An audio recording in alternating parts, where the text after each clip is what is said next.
भाई बड़े दिनों के बाद एफआईआईज़ की बाइंग हमें देखने को मिल रही है, जो कि 19 जून को उन्होंने 4800 करोड़ के ऊपर की बाइंग की।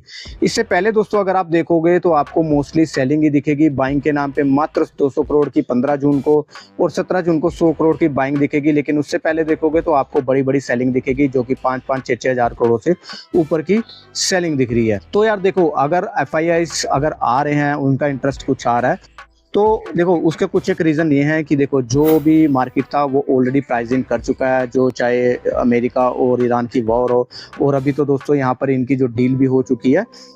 तो अगर हम मार्केट भी देखेंगे तो दोस्तों मार्केट भी ऑलमोस्ट देखो 2 साल से उसने इंडियन मार्केट ने कोई भी रिटर्न नहीं दिया।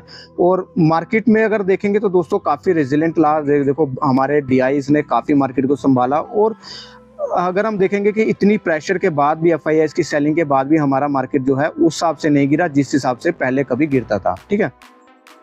हालाँकि अगर देखेंगे तो अभी भी देखो 74,000 करोड़ की इनकी सेलिंग देख रहे हैं अभी हम, अगर ओवरऑल अगर हम देखेंगे।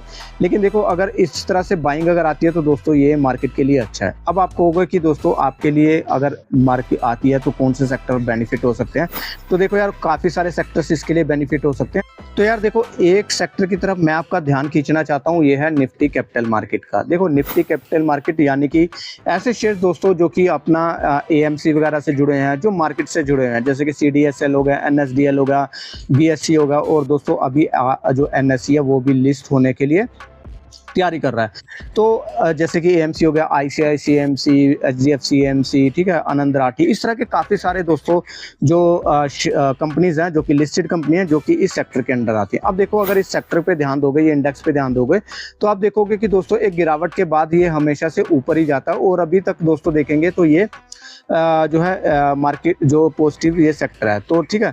तो अब दोस्तों देखो, इसमें वैसे काफ़ी सारे शेयर्स आते हैं जिसमें कि आपको सारे शेयर्स देखने चाहिए। तो मुझे लग रहा है कि ये एक ऐसा सेक्टर है दोस्तों जिसका कि फ़ायदा हो सकता है, क्योंकि मार्केट में फंड आएगा तो इन्हीं कंपनीज के थ्रू आएगा, तो इन कंपनी को बेनिफिट्स हो सकता है। और देखो मैंने अभी तक देखा, अगर आप देखोगे चार्ट्स के ऊपर भी तो दोस्तों काफ़ी सारे चार्ट्स हैं जो कि मजबूती दिखा रहे हैं, जैसे कि एंजल वन हो गया, या फिर आईसीआईसी एएमसी हो गया, एचडीएफसी एएमसी हो गया। तो ये काफ़ी सारे चार्ट है। लेकिन एक चार्ट दोस्तों मैं आपकी तरफ आपका ध्यान खींचना चाहता हूँ, जो कि मेरी रडार पे है। मुझे लग रहा है कि वो भी एक अंडररेटेड जो कंपनी है। तो दोस्तों मैं जो स्टॉक के बारे में बात करने वाला हूँ वो है आदित्य बिरला सन लाइफ एएमसी लिमिटेड। देखो ये मुझे लग रहा है कि अंडररेटेड है, जहाँ पे कि लोग ज़्यादातर ध्यान नहीं देते। अब देखो अगर स्टॉक का स्ट्रक्चर देखोगे तो काफ़ी पॉजिटिव बना हुआ। देखो ये लिस्ट जब हुआ था, लिस्ट कब हुआ था? ये लिस्ट हुआ था 2021 में। अब लिस्ट होने के बाद दोस्तों क्या हुआ कि इसके अंदर अगर मोस्टली देखेंगे तो आदित्य बिरला में दोस्तों लिस्ट होने के बाद गिरावट ही दिखती है। और ऐसा भी हुआ कि दोस्तों लिस्ट होने के बाद ये मार्केट में गिरता रहा। अब गिरने के बाद दोस्तों क्या हुआ कि इसने वापस से पुल बैक दिया, और पुल बैक देने के बाद अपने वापस जो पिछला रेजिस्टेंस था, जो यानी कि जब लिस्टेड था दोस्तों, उस लिस्टेड के पास आया। अब देखो मार्केट का एक क्या तरीका होता है दोस्तों, वो कभी भी अगर डायरेक्टली अगर मार्केट का अगर रेजिस्टेंस तोड़ता है तो दोस्तों वो ज़्यादा सस्टेन नहीं होता। और यहाँ पे भी हमें देखने को मिला, इसने यहाँ पर जो है मार्केट में फर्स्ट टाइम में इसने यहाँ पर इस रेजिस्टेंस को तोड़ा, तो यहाँ सस्टेन नहीं हुआ, मार्केट वापस से नीचे गिर गया। अब देखो उसके बाद गिरने के बाद क्या हुआ दोस्तों, यहाँ पर क्या होता है, बेसिकली जो ये सेलर होते हैं ना दोस्तों, यहाँ पर ये एक्टिव हो जाते हैं, तो यहाँ पर सेलिंग हावी हो जाती है। अब सेलिंग जब होगी तो दोस्तों स्टॉक्स नीचे आ गया।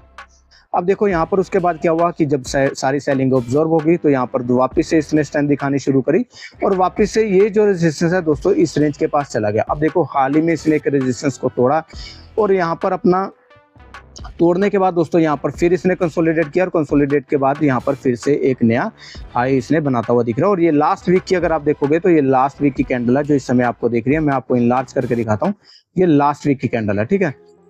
तो जो कि दिखा रहा है कि दोस्तों इस स्टॉक्स के अंदर स्ट्रेंथ है, और स्टॉक देखोगे तो दोस्तों वहां पर भी स्ट्रेंथ है।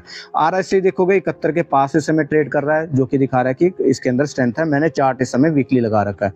अब देखो ये इसके अंदर दो चीजें हो सकती है दोस्तों। देखो स्विंग ट्रेड ऐसे ही होते हैं, आपको क्या करना होता है, उसके मोमेंटम को पकड़ना होता है।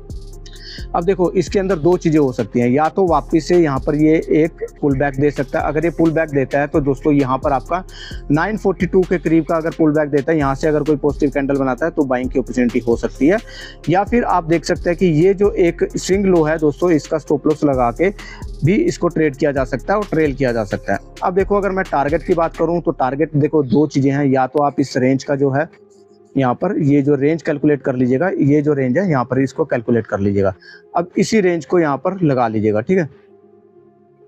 तो ये यहाँ पर आपका जो बनता है वो स्टॉक आपका बनता है, जो रेंज बनती है वो कम से कम 1400 रुपए के करीब का टारगेट बनता है, ठीक है। एक तो ये तरीका है। अब दूसरा तरीका दोस्तों वो क्या है, वो फिबोनाची का। अब फिबोनाची के लिए क्या करते हैं दोस्तों, ये हमें ऊपर जहाँ पे कहीं रेजिस्टेंस नहीं होता वहां पर भी हमें बता देता है कि टारगेट क्या हो सकते हैं। अब देखो इसका जो फर्स्ट टारगेट था इस स्टॉक का वो ऑलरेडी यहाँ पर अचीव हो चुका है। अगर हम देखेंगे तो ऑलरेडी यहाँ पर अचीव हो चुका है। अब नेक्स्ट टारगेट दोस्तों इसका 1488 के करीब पहुंच रहा है, यानी कि ऑलमोस्ट 1500 के करीब तक पहुंच रहा है। तो काफी अग्रेसिव टारगेट है। और देखेंगे तो दोस्तों बाकी के स्टॉक्स भी अगर आप इस सेक्टर के देखोगे तो काफी मोमेंटम है। तो मुझे लग रहा है कि ये एक सेक्टर है दोस्तों जिसको आपको इग्नोर नहीं करना चाहिए और आपको इस सेक्टर की तरफ ध्यान देना चाहिए। देखो ये तो मैंने आपको मोटा मोटा बता दिया इसके कैलकुलेशन का, और आप देखो खुद भी एनालाइज कीजिएगा। मेरी बाइंग एंड सेलिंग की कोई रिकमेंडेशन नहीं है, जस्ट मैंने आपको मेरे रडार पे कुछ अगर शेयर आता है दोस्तों तो मैं डेफिनेटली उसके लिए वीडियो बना के आपको गाइड करता हूँ। दोस्तों इस तरह के देखोगे तो मैंने बहुत सारे स्टॉक है दोस्तों जो कि मैंने अपने इस चैनल पे कवर कर रखे हैं। उनमें से कुछ एक स्टॉक तो दोस्तों ऑलरेडी 52 वीक हाई पे चल रहे हैं और ऐसे आने वाले टाइम में भी आपको बहुत सारे शेयर्स मिलने वाले हैं।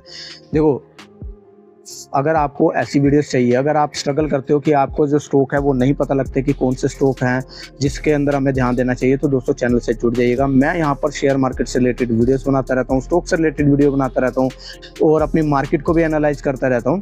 और शॉर्ट्स के माध्यम से भी दोस्तों मैं यहाँ पर काफ़ी चीज़ें हैं जो कि कवर करता रहता हूँ। डेली मार्केट कवर करता हूँ, यहाँ पे कुछ अगर न्यूज़ होती है उसके बेस पे भी मैं यहाँ पर वीडियोस बना के गाइड करता रहता हूँ।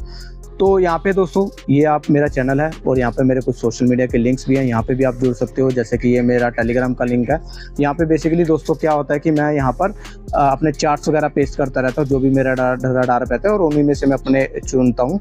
ये है व्हाट्सअप लिंक जहाँ पे कि मैं ऑलरेडी कुछ ना कुछ डालता रहता हूँ अपना कंटेंट। यहाँ इंस्टाग्राम है, इसके माध्यम से भी आप मेरे साथ जुड़ सकते हैं। और यहाँ पर ये आपका यूट्यूब चैनल तो है ही है, तो अगर फर्स्ट टाइम इस चैनल पर है तो चैनल को सब्सक्राइब कर लेना। आने वाले टाइम में आपको काफी सारी वीडियो मिलने वाली है और आप खुद दोस्तों इस स्टॉक को एनालाइज कीजिएगा, इस पूरे सेक्टर को एनालाइज कीजिएगा और आपको उन स्टॉक्स में से, उन सेक्टर में से कौन सा स्टॉक आपको अच्छा लग रहा है वो मेरे को बताइएगा कमेंट बॉक्स में। आप इन्वेस्ट कौन से स्टॉक में करने वाले हैं ये भी आप मेरे को बताइएगा। मैं डेफिनेटली दोस्तों आपके कमेंट पढ़ूंगा और अगर रिप्लाई लगा तो रिप्लाई करूंगा। अगर आपको भी लग रहा है कि कोई सेक्टर है या कोई स्टॉक है जो कि एनालाइज करना चाहिए तो वो भी आप मेरे को कमेंट बॉक्स में बताइए, मैं आपके लिए डेफिनेटली उसको वीडियो बना के दूंगा। तो आज के लिए इतना है। Thanks for watching the video. मिलेंगे एक नई वीडियो के साथ। टिल देन बाय बाय, जय हिंद।